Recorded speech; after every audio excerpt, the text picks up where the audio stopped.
So listen, talk to me about oxtails, your story, why you think you're gonna win this thing, and what should we expect? I make the best oxtails in Atlanta, period, hands down, okay? With the oxtails, just make sure they're clean, rinsed off. Okay, cool. Now we're gonna marinate the oxtails in our nice liquid concoction with our seasoning. You get the garlic, the onions, the fresh thyme, chicken broth, get it to a nice boil, a nice curdle, some brown sugar in there, some extra love in there, a little snatch of habanero. That's the oxtail.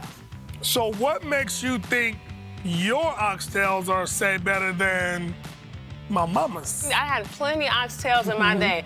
I think I'm pretty keen to the flavor profiles that it takes, and that's just on period. Jimmy, talk to me about why you think you're gonna win it, because Dice say she gonna bring it. So what's up? I mean, that's cute. I've had many compliments with my oxtails, so I felt really comfortable doing that. Put it on the grill, we seared them off nice. For sweet potato, we made it just like a Southern-style potato salad. A little bit of eggs, relish, onions, celery, a little bit of love and seasonings. We just mix it all together and serve it chilled. We're gonna bring the heat because I do Caribbean fusion, so I'm very familiar with the oxtail, so I'm feeling real confident and I'm ready to throw down. All right. What's up, Chef? How you doing today? Good, man, how are you? Real good. Thank you for taking time out speaking with me. First, let me say I'm excited for this show because I've been a huge fan of Chopped for all these years. So to see us in this type of show, I'm really excited for it. Why was it important for you to bring this type of show to television? I mean, you know, honestly, man, it's just a matter of getting people who look like me the opportunities that on networks that don't seem to get those opportunities. It's a lot of people who cook well. You know, they don't have the big agents, they don't have managers. So, you know, my connection to the community continues to enhance my ability to, you know, offer them opportunities. So that's what I wanted to do. Yeah, I like a lot of that. Talk to us about some of the competitions we'll see on the series. Man, it's everything from, you know, we bring in different cuts of meats, you know, that they have to do. So whether it's a whole chicken, you know, short ribs, with its oxtails, you know, something that may not be in their wheelhouse. But that's why the competition is so interesting. You know, we didn't want to just have people come in and do what they do best. So we threw in some tricks, some special ingredients that they didn't know about.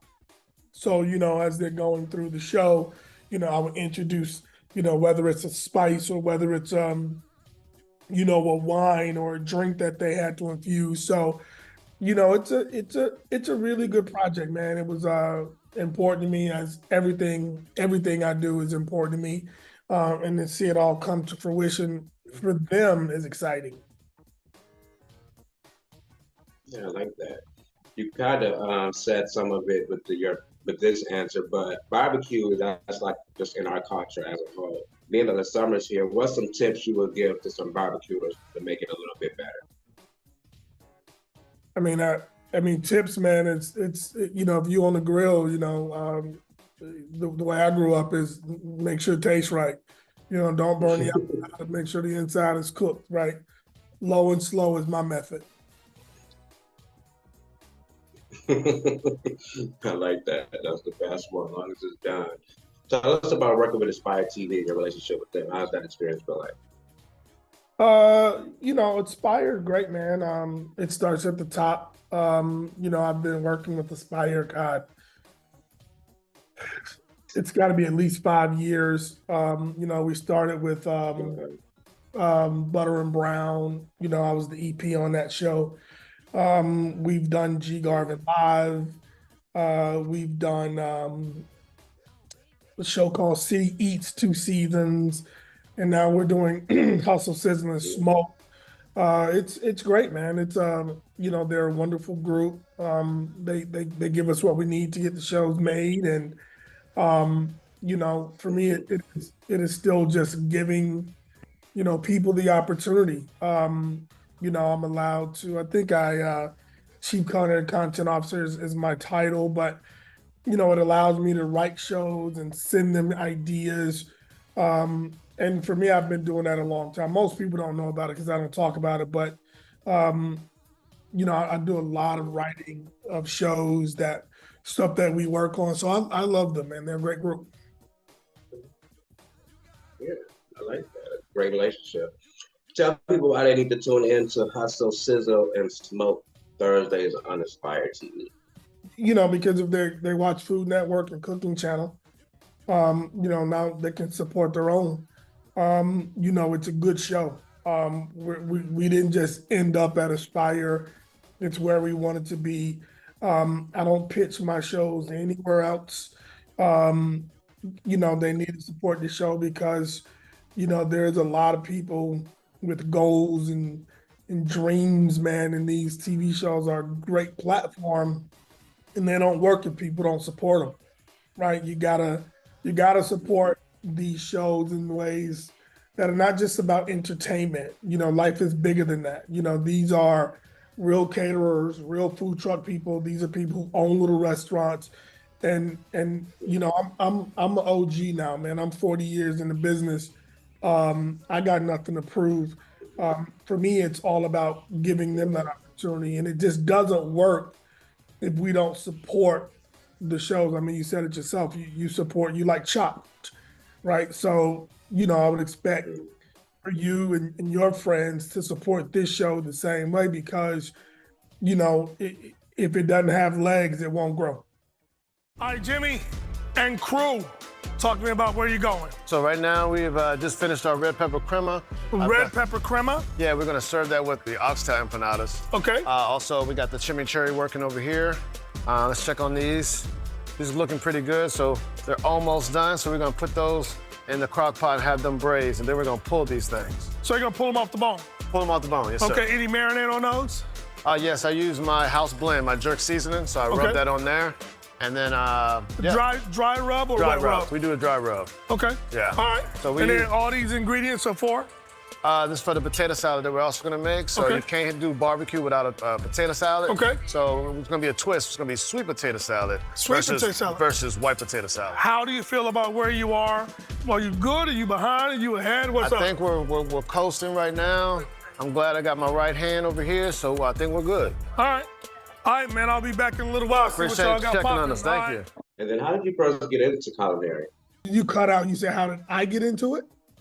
Yeah, how did you first start doing it? What made you interested? I've been cooking since I was 13, man. I started just working with my mom around the house. Okay. As soon as I could get a job, it was in restaurants. So literally I was working in restaurants when I was 13 years old, part-time during the summer. And besides food and entertainment, it's really the only thing I've ever done. So, I've been doing it for a minute. Yeah, that's what's up. And then talk a little bit about Garvin Food Group. What's your overall goal with that brand? Garvin Food Group is a hospitality company. Straightforward. We do everything from restaurant design, consulting, menu development, recipe development, training, manuals, operations. It is the vessel to which I operate all of my restaurants. We are growing into the government space, the education space. So we're really a one-stop shop for everything that represents either opening a restaurant, designing a restaurant, front to back, equipment placing, food cost projections. So all the stuff I've learned over the years is what we do. Yeah, I like that a lot. And then some people don't know you're an author too. Can you tell us a little bit about your new book, Everyday American Southern? Yeah, man. I mean, I think being an author is easy. I write what's on my mind. I don't believe in ghostwriters. Everyday American Southern is my new cookbook. I'm not sure when I'm going to release it because I've done self-publishing on my last 3. So it really is just about having the control I want. But it's a cookbook that basically talks about, like it says, everyday American Southern in a way that people can continue to confuse soul food with Southern food. And this book represents an idea that there are things in the South that we make traditionally, but there's ways to enhance those, to elevate those dishes as well. Looking forward to it. What's next for you? Shit, man, just being me, growing my company, my business. You know, I've got another couple of shows that I'm working on with Aspire. Hopefully we can get some of those done. I got a really big competition show that I want to get done. You know, I'm working with Angela Simmons. We have a vegan pancake line that we're doing, and of course my role as Chief Culinary Officer with State Farm Marina and the Hawks, just making sure I can do my best there. So just continuing to do what the Lord allows me to, man. Yeah, I love that. And then before we wrap, is there anything else you want to leave or share with the audience or your fans, people watching you, inspired by you? Just continue to grind. You know, if you can see it, you can be it. I took that from LL Cool J, right, 30 years ago, man. I heard him say, if you can see it, you can be it. And I continue to say that. So if you're a fan of mine, love and respect, but keep your foot on the gas. Talk to me about what you got, what you're doing.